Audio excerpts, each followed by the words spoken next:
afternoon, Council. Let's go to Malampaya first. Now, the power to appropriate is a legislative power lodged in Congress, correct? Correct, Your Honor. Okay. The power to appropriate means Congress will authorize the executive and order the executive to pay government funds for a specified purpose or under specified conditions. That's the definition in the Revised Administrative Code, correct? By law, Your Honor, yes. Yes. By law. So, in other words, when Congress appropriates, it must specify the purpose of the fund. Yes, Your Honor. Okay. So, if Congress says 1 billion for contingency fund, that is valid, correct? That is, Yes, there is Your a Honor. purpose for contingencies, and that's recognized in budgeting and accounting as a valid purpose, correct? Yes, Your Honor. If Congress says 1 billion for calamity fund, that's also valid. There's a purpose, correct? Yes, Your Honor. 1 billion for intelligence fund, that's also valid, correct? Yes, Your Honor. Okay. When Congress says 1 billion for a special purpose fund without saying what is the purpose, valid or unconstitutional? Well, what is the...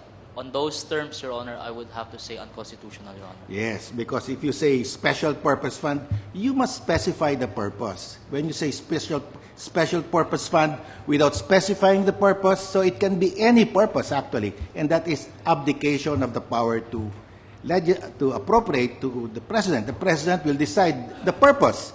The purpose must be determined by Congress, correct? Yes, Your Honor. So we go to the Malampaya Fund, PD 910. It says the President may use the fund for such other purposes as he may determine. So the President can use the fund for any purpose actually, correct? Correct, Your Honor. And they have... So that is an abdication by Congress of the power to appropriate because Congress must specify the purpose, correct? Correct, Your Honor. Now, PD 910 was promulgated during martial law. The President then was the executive and the legislative as well, correct? Correct, Your Honor. So there was no problem because he was the legislature also.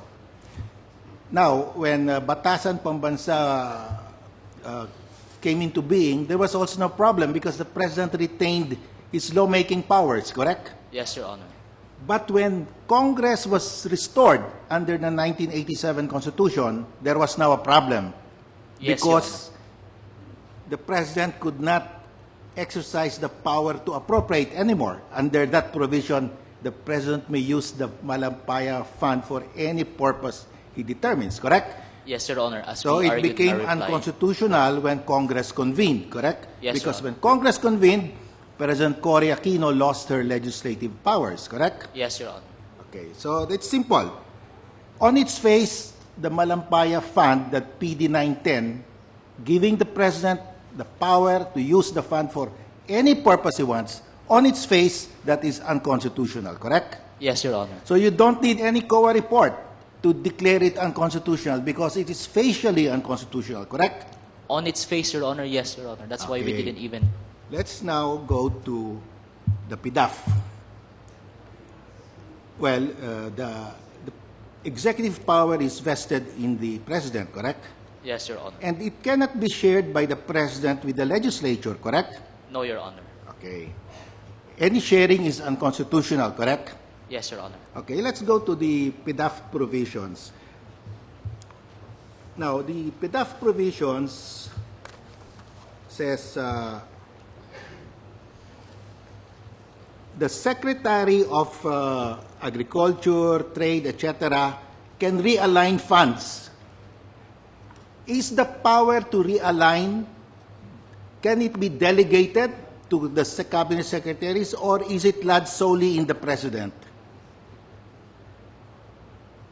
The Constitution says the President can realign savings within the Executive Department. The Chief Justice can realign savings within the Judiciary. The Speaker within the House, the Senate within the Senate, and the constitutional heads of offices within their respective appropriations. Yes, Your Honor. So that power cannot be delegated to the cabinet secretaries, correct? That has Yes, to Your be Honor. exercised by the President. The enumeration, Your Honor, in the Constitution would be exclusive, Your Honor. Okay, so this provision in the PDAF,